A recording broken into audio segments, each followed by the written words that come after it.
날마다 말씀과 함께 2월 15일 토요일 가정예배를 시작하겠습니다. 찬송가 446장 주 음성 외에는 1절과 4절을 부릅니다. 찬송가 446장을 다 같이 부르겠습니다. 주 음성 외에는 참 기쁨 없도다. 날 사랑하신 주 늘 계시옵소서. 기쁘고 기쁘도다. 항상 기쁘도다. 나 주께 왔사오니 복 주옵소서.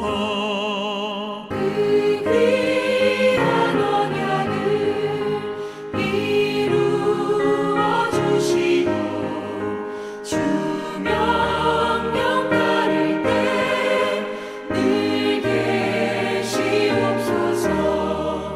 기쁘고 기쁘도다. 항상 기쁘도다. 나 주께 왔사오니 복 주옵소서. 아멘.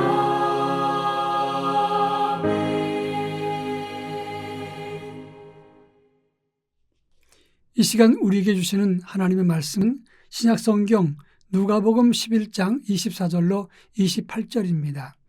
누가복음 11장 24절로 28절 말씀을 제가 봉독합니다.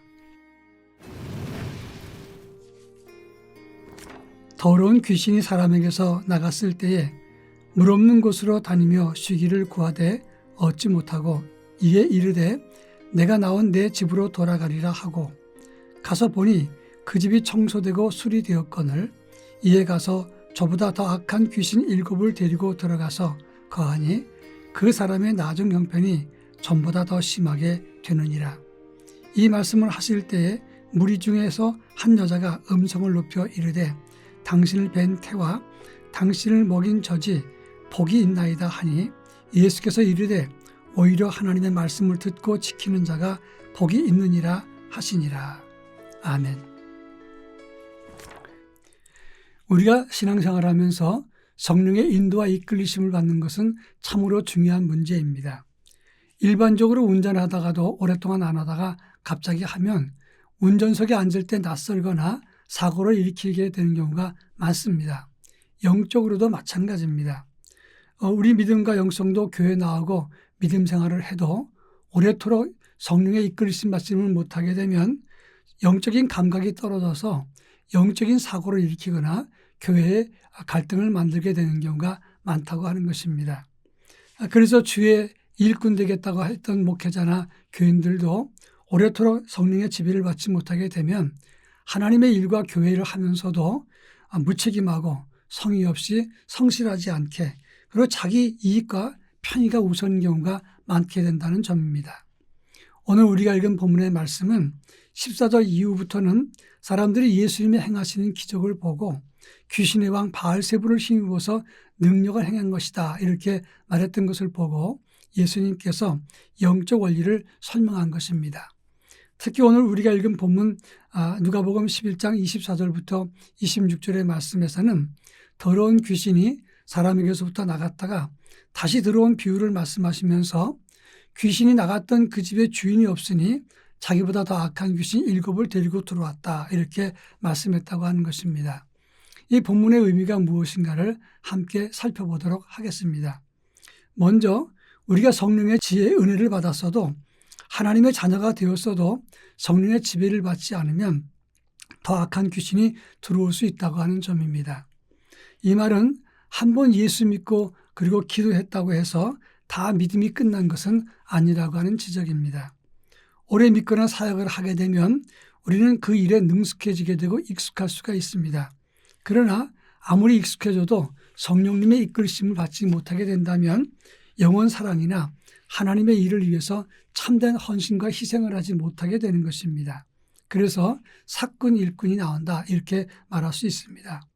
그래서 안 믿는 사람보다 어떤 경우는 일하는 사람이 더 완악하고 책임감도 없고 헌신이나 애교심이나 희생을 하지 않는 경우가 많다고 하는 것입니다.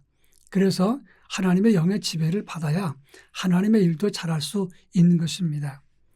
제가 친구 목사로부터 들은 이야기입니다. 그 친구는 예배당을 크게 지었는데 전 교회보다 10배 정도 더 큰 규모로 크게 건물이 커졌습니다. 빚은 잔뜩 많은데 전기세만 한 달에 1,000만 원 이상이 나온다고 합니다. 그래서 이 목사님은 다니면서 실마다 다 불을 끄는데 교인들과 부목사는 다니면서 불을 다 켠다는 겁니다. 그래서 속으로 얼마나 답답한지 하는 말이 왜 불 킨 것을 보지 못할까 이렇게 이야기했습니다. 꺼야 될 불을 끄지 않아서 나가는 세금, 그것이 헌금으로 나가게 되는데 그것을 볼 때마다 마음이 아픈데 왜 사역자들이고 교인들은 그것을 이해하지 못할까 이런 지적이었습니다. 그래서 교회도 영성이 바르지 않으면 세상 문화와 습관 그리고 세상의 형태가 잠식해 들어와서 교회 영성이 점점 더 무기력해질 수 있다고 하는 것입니다. 그런가 하면 26절에서 말한 본문의 의미를 살펴보자면 나갔던 귀신이 7귀신을 더 데리고 왔다 이렇게 말하고 있는데 여기에 강조점이 있는 것이 아닙니다. 이 말은 귀신이 나갔으면 그 귀신이 나갔다 돌아왔을 때 그 집이 비어 있었기 때문에 즉 그 집에 주인이 없었기 때문에 7귀신을 더 데리고 왔다는데 방점이 있다는 것입니다. 다시 말해서 우리가 성령으로 하나님의 사람이 되었으면 그 자리에 성령의 인도를 받고 주의 말씀으로 채워져야지 그렇지 않으면 귀신이 들어오거나 악한 것이 들어올 수 있다는 것을 말하는 것입니다.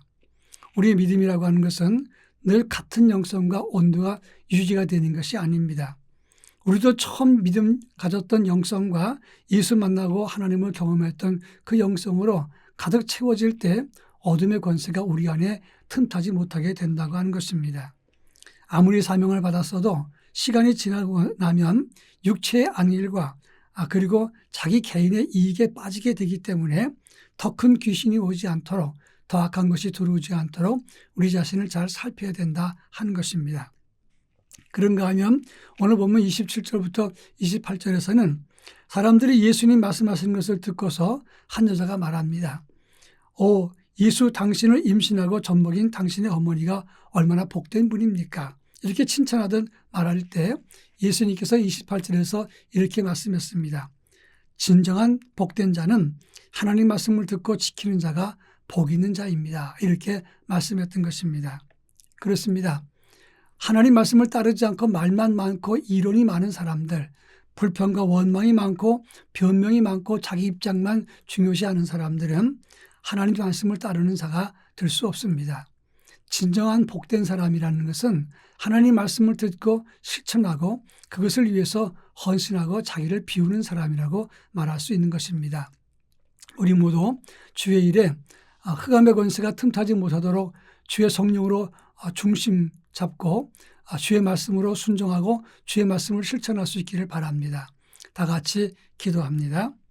사랑 많으신 하나님 아버지, 성령님이 우리 안에 주인 되어 주시고 처음 가졌던 그 믿음과 영성 그리고 순수하게 하나님을 따랐던 그 믿음을 저희가 회복해서 흑암의 권세가 틈타지 못하는 영성과 믿음을 가질 수 있도록 은혜를 더하여 주옵소서. 예수님의 이름으로 기도합니다. 아멘.